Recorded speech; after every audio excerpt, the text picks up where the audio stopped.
ఓం శ్రీ మహాగణాధిపతయ నమ. శ్రీ సరస్వత్యై నమ. ఓం నమ శివాయ. ఓం నమో నారాయణాయ. ఈరోజు ఒక శక్తివంతమైన ఋగ్వేద మంత్రము. ఇది ధనలాభం గురించి అండి. ధనము ఎవరికైతే వృద్ధి కావాలనుకుంటారో వారందరూ కూడా ఈ మంత్రాన్ని చదువుకోవచ్చు. ఈ మంత్రము ఎంత పవర్ఫుల్ అంటే సాక్షాత్తు ఋగ్వేదం నుంచి వచ్చినటువంటి మంత్రం ఇది. ఆ పరమాత్మనే మనకి ఇచ్చినటువంటి మంత్రము. అత్యంత శక్తివంతమైన మంత్రము. ఫస్ట్ ఈ మంత్రము స్క్రీన్ మీద కనిపిస్తోందండి, అందరూ నోట్ చేసుకోండి. మంత్రం స్లోగా నేర్చుకోవచ్చు. ఫస్ట్ ఈ మంత్రాన్ని రాయండి. మీరు ఈ మంత్రాన్ని ఒక పెన్ పేపర్ తీసుకొని రాస్తూ ఉండడం వల్ల మీకు ఈజీ అయిపోతుంది. ప్రాక్టీస్ చేయాలి ఎప్పుడైనా మంత్రాన్ని. ఫస్ట్ రాయడం నేర్చుకోండి. అలా కొన్ని రోజులు రాసిన తర్వాత మీకు ఆటోమేటిక్గా చదవడం కూడా ఈజీ అవుతుంది. నేను ఇప్పుడు అర్థం కూడా ఎక్స్ప్లెయిన్ చేస్తాను. ఏన ధనేన ప్రపనం చరామి.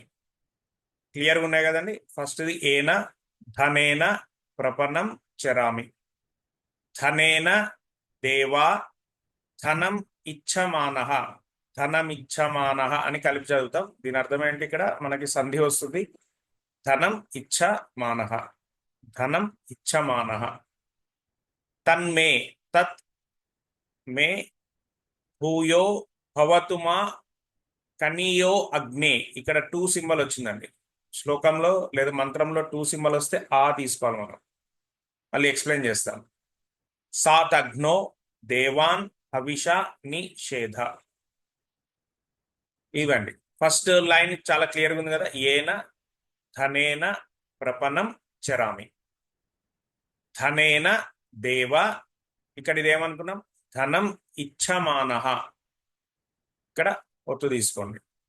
ధనం ఇచ్చ, చా కింద ఒత్తుందండి. ధనం ఇచ్చమాన. తన్మే భూయో. ఇక్కడ ఇది మీరు ఎలా చదువుతారు అంటే తత్ మే.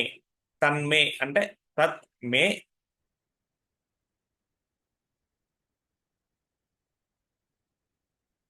భూయో భూయు భవతు మా కనీయ అగ్నే. కనీయోగ్నే. కనీయ అగ్నే. ఇక్కడ మళ్ళీ ఇది చూడండి. సాతగ్న. సాతగ్నో దేవాన్ హవిష నిషేధ. ఓకేనండి. ఈ మంత్రము ఏం చెప్తోంది? ఈ మంత్రాన్ని యొక్క అర్థం ఏంటి అంటే, ఏ ధనముతో ఓ దేవా. ఫస్ట్ మన ఇష్టదైవాన్ని అడుగుతున్నాం. మీ ఇష్టదైవం ఎవరైనా కావచ్చు. అంటే తిరుమల వెంకటేశ్వర స్వామి కానివ్వండి, శ్రీశైల మల్లికార్జున స్వామి కానివ్వండి, లేదు అమ్మవారు కానివ్వండి, ఎక్కడైనా సరే, సరస్వతి మాత, లక్ష్మీదేవి, మీ ఇష్టదైవం ఎవరైనా, హనుమాన్, ఓకేనండి, శ్రీరాముడు కానివ్వండి, శ్రీకృష్ణుడు కానివ్వండి, మీరు ఏ గుడికి వెళ్ళినా, లేదు మీ ఇంట్లో శుచిగా శుభ్రంగా ఉన్నప్పుడు ఈ మంత్రాన్ని పఠించండి. ఈ మంత్రం ఏం చెప్తోంది అంటే, ఓ దేవా, ఏ ధనముతో మేము వాణిజ్యము నడుపుతున్నామో, లేదు మేము పెట్టుబడి పెట్టామో, ఆ ధనము మా కొరకు అధికాధికము అగుగాక. అంటే ఆ ధనము మల్టిపుల్గా పెరుగుతూ ఉండాలి అని అడుగుతున్నాం. చూడండి, ఎందుకు ఇలా అడగాలి అంటే ఇది ఋగ్వేద మంత్రం, దీనికి పవర్ ఎక్కువ ఉంటుంది. మనం మామూలుగా ఇట్లా అడగలేం. మా ధనము అధికాధికము అగుగాక అని మనం ఎప్పుడు అడగం. ఏదో బిజినెస్లో లాభాలు రావాలి అట్లాగే అడుగుతాం. ఈ మంత్రంలో అత్యద్భుతమైన లాంగ్వేజ్ ఇది. దేవుడికి, ఆ పరమాత్మకి ఇష్టమైన లాంగ్వేజ్ కాబట్టి ఇలా ప్రాక్టీస్ చేసి మీరు మంత్రాన్ని కనుక పఠిస్తే అద్భుతమైన ఫలితాలు ఉంటాయండి, 100%. ఎందుకంటే ఇది వేద మంత్రం, ఋగ్వేద మంత్రం. ఓకేనంటే దీనికి ఇంకా తిరుగులేదనమాట. ఇలాంటి మంత్రాలు నేను రీసెర్చ్ చేసి చాలా ఎపిసోడ్స్గా మీకు అందిస్తూ ఉంటాను. ఇవి ఎక్కడ ఉండవండి. మీరు ఏ యూట్యూబ్ అవి చూడండి, ఎక్కడ ఉండవు. అంటే ఋగ్వేదంలోనివే. వేదంలోనే. నేను కొత్తగా ఏం క్రియేట్ చేయలేదు మంత్రాన్ని, కానీ పవర్ఫుల్ మంత్రాలు. చాలా జాగ్రత్తగా ఫస్ట్ రాయండి, నోట్ చేసుకోండి. అర్థం చెప్తున్నాను వినండి. ఏమడుగుతున్నాం ఇక్కడ? ఓ దేవా, మేము ఏ ధనముతోటి వాణిజ్యము నడుపుతున్నామో లేదు బిజినెస్ చేస్తున్నామో పెట్టుబడి పెట్టామో ఆ ధనము మా కొరకు అధికాధికము అగుగాక. మరియు మా వాణిజ్యానికి లేదా మా పనులకు ఏవైనా నష్టాన్ని కలిగించే శక్తులని అవి గనుక ఉంటే వాటిని మా వరకు రానీయకు అని మనం దేవుణ్ణి ప్రార్థిస్తున్నాం ఈ మంత్రంలో. చూడండి, ఈ మంత్రము ఎలా చదవాలి స్వరయుక్తంగా. ఈ మంత్రం యొక్క అర్థం అందరికీ వచ్చేసింది కదండి. ఇప్పుడు ఈ మంత్రాన్ని స్వరయుక్తంగా ఎలా చదవాలి అనేది ఒక్కసారి మీరు వినండి.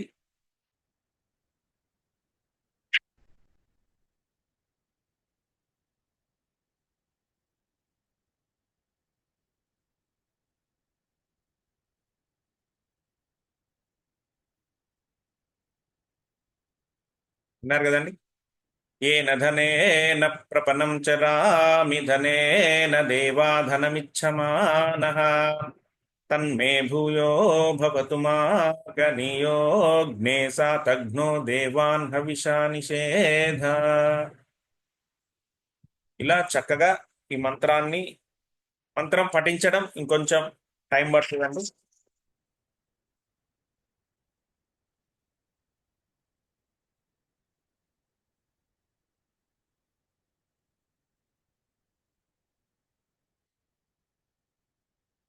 ఓకేనండి. ఈ రికార్డు మీరు నెంబర్ ఆఫ్ టైమ్స్ వినండి. ఫస్ట్ రాయడం ప్రాక్టీస్ చేయండి, రికార్డు వినండి. విన్న తర్వాత దీనికి అటాచ్డ్గా ఇంకొక మంత్రం కూడా ఉంది. ఈ రెండు మంత్రాలు మళ్ళీ మీకు ఎక్స్ప్లెయిన్ చేసిన తర్వాత ఇప్పుడు ఈ ఫస్ట్ మంత్రం యొక్క అర్థము మీకు క్లారిటీ వచ్చింది.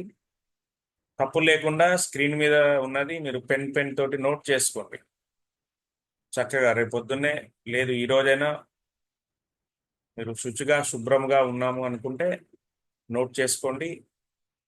ఒక మీకు మంత్రం ప్రాక్టీస్ అయ్యే వరకు రాయండి. రాసిన తర్వాత నేను ఈ రికార్డు ఇచ్చాను కదా, ఆ రికార్డు వినండి, బాగా చాలాసార్లు వినండి. మళ్ళీ నెక్స్ట్ ఎపిసోడ్లో ఈ మంత్రానికి అటాచ్డ్గా ఇంకో మంత్రం ఉంది, అది ఎక్స్ప్లెయిన్ చేసి ఆ రెండు మంత్రాలు స్లోగా ఎలా చదవాలి ఆ స్వరయుక్తంగా నేను మళ్ళీ మీకు ఎక్స్ప్లెయిన్ చేస్తాను. అందరం వేద మంత్రాలు నేర్చుకుందాం, ఆ పరమాత్ముని ఆశీర్వాదాలు పొందుదాం. ఓకేనండి. వేద మంత్రం నేర్చుకొని ఆ పరమాత్మ మన ఇష్టదైవం ముందు చదివితే మనకు ఫస్ట్ ఆనందం కలుగుతుంది. ఆ భగవంతుడు కూడా, ఆ పరమాత్మ కూడా ఎక్కువ ఆనందిస్తాడు. ఎందుకు? ఇది ఆయన లాంగ్వేజ్, సాక్షాత్తు ఆయన ఇచ్చినవే ఈ మంత్రాలు. ఆయనని మనం ఎలా కోరుకోవాలో ఆయనే చెప్పి ఉన్నారు. కాబట్టి అందరం అన్ని వేద మంత్రాలు నేర్చుకోలేమండి. ఋగ్వేదంలో 10,500 ఉన్నాయి. మిగతా వేదాల్లో మొత్తం 4 వేదాలు కదండి, ఒక ఋగ్వేదంలోనే 10,500 వరకు ఉన్నాయి. మిగతా మూడు వేదాలు కలిపి ఇంకొక 12,000 అలా ఎక్స్ట్రా ఉంటాయి. అన్నీ మనం నేర్చుకోలేము. పండితులు మహానుభావులు వేదంలో 10,500 మంత్రాలు వచ్చిన వాళ్ళు కూడా ఉన్నారు. అందుకే వేద పండితుని గౌరవించాలి మనందరం కూడా. ఈ చక్కగా మనకు కావాల్సిన మంత్రాలు మనం నేర్చుకోవడంలో ఎలాంటి సందేహం అవసరం లేదు. నేర్చుకోండి. మీరు ఏ పుణ్యక్షేత్రానికి వెళ్ళినా, మీ ఇంట్లో పూజలు అవుతున్నా, హోమాలు అవుతున్నా, లేదు మన దగ్గరలో గుడికి వెళ్ళినా ఈ మంత్రాన్ని మనం మననం చేసుకుంటే పర్టికులర్ ఈ మంత్రం వల్ల ధనలాభం కలిగి తీరుతుంది అనడంలో ఎలాంటి సందేహము అవసరం లేదండి. 100% రిజల్ట్స్ మనకి వస్తుంది. మన ప్రయత్నం మనం చేస్తూ ఉంటాం. ఈ మంత్రం చదవడం వల్ల మనకి అంటే ఆ పరిస్థితులు కూడా అనుకూలిస్తాయి. పెద్దగా ఇబ్బంది పెట్టే పరిస్థితులు లేకుండా హ్యాపీగా మనకు కావలసిన లైఫ్కి కావలసినటువంటి ధన లాభాలు అనేటువంటివి జరుగుతూ ఉంటాయి. ఓం నమ శివాయ. ఓం నమో నారాయణాయ. నెక్స్ట్ ఎపిసోడ్లో దీనికి కంటిన్యూషన్ ఇంకొక మంత్రం ఉంది. ఈ 2 మంత్రాస్ మనం చదివితే ఇంకా బాగుంటుందండి. ఓకే, ఇంకా ఇందులో మనం ఒక మంత్రమే చదువుకున్నాం. మనం అడగాల్సింది 50% అడిగాం పరమాత్మని. నెక్స్ట్ మంత్రం కూడా నేర్చుకుంటే 100% అడిగినట్టు అవుతుంది. ఏంటి? ధనలాభం రిలేటెడ్ మంత్రాస్. ఓకేనా? రైట్. ఈ మంత్రం మీద మీ అభిప్రాయాన్ని అక్కడ నేను జీమెయిల్ ఐడి ఇచ్చాను. అక్కడ మెన్షన్ చేయండి, లేదు కామెంట్ రూపంలో అయినా తెలపండి. చాలా రీసెర్చ్ చేస్తూ మంత్రాలు, వేద మంత్రాలు అందరికీ రీచ్ కావాలి అనే ఉద్దేశంతో నేను చేస్తున్న ఈ ప్రయత్నాన్ని మీరందరూ సపోర్ట్ చేస్తారు అని అనుకుంటూ నెక్స్ట్ ఎపిసోడ్లో దీని కంటిన్యూషన్ మంత్రంతో మళ్ళీ కలుద్దామండి.